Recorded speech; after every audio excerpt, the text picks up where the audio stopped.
Hi guys, this is Ms. Howington here at Research Triangle High School, and today we're going to talk about why are we studying marine ecology. So first of all, what is marine ecology? Marine is anything having to do with bodies of salt water, so like our oceans and our seas and estuaries. And then ecology is the study of the interaction between all living things as well as their interactions with the non-living parts of their ecosystems that they rely on. So putting those two things together, in marine ecology, we're going to be studying the interaction between living things in the world's oceans and estuaries, as well as their interactions with those non-living factors that they rely on.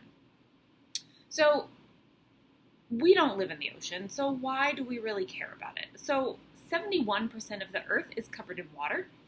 96.5% of that are oceans.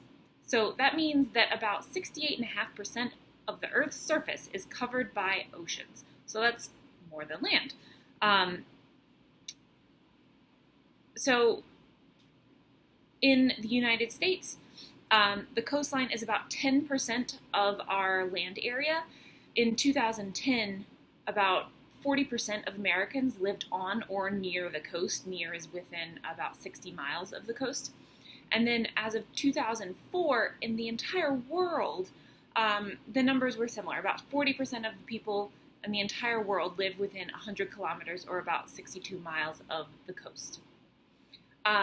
So besides the fact that a bunch of us live near the ocean is really important because the algae and other plants in the ocean produce about 50% of the oxygen on Earth that we need to breathe. So that's kind of important.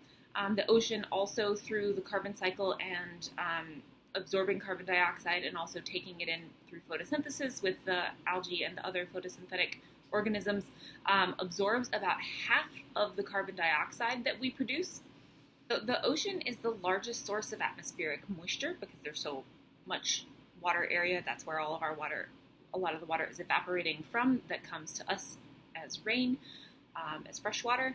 And the ocean and the surface currents in the ocean also drive a lot of the climate patterns that we see on land. In North Carolina alone, about 20 out of our 100 counties border the coast, the Atlantic Ocean. Our seafood industry in North Carolina brings in $188 million of our gross domestic product, and that provides jobs for a little bit over 1,000 people. Our coastal tourism industry brings in over $1 billion every year and provides over 38,000 jobs. And then aside from those are our biggest two coastal industries in North Carolina. Besides those, we use our coastal areas and the oceans that are adjacent to the state for mining minerals. They also provide services protecting inland properties. They absorb a lot of the energy from big coastal storms like hurricanes.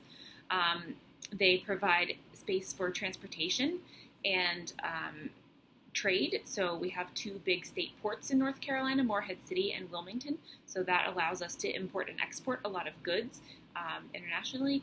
And then also some other things like carbon sequestration. So some of our coastal habitats, especially the estuaries, are really good at capturing carbon from the atmosphere.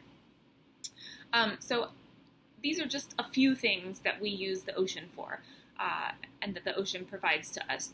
So as you can see, the ocean is really important for the functioning of Earth's systems. It's also really economically valuable. It's really important to our economy.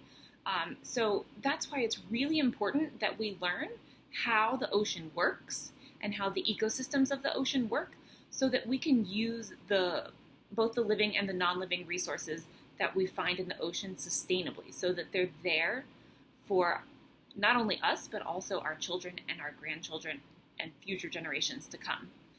So in this course in marine ecology, I'm hoping that you guys will come away with a better understanding of how the ocean works and how the ecosystems in the ocean work. If we come away with that understanding, then maybe in the future we can better protect these resources and use them more responsibly.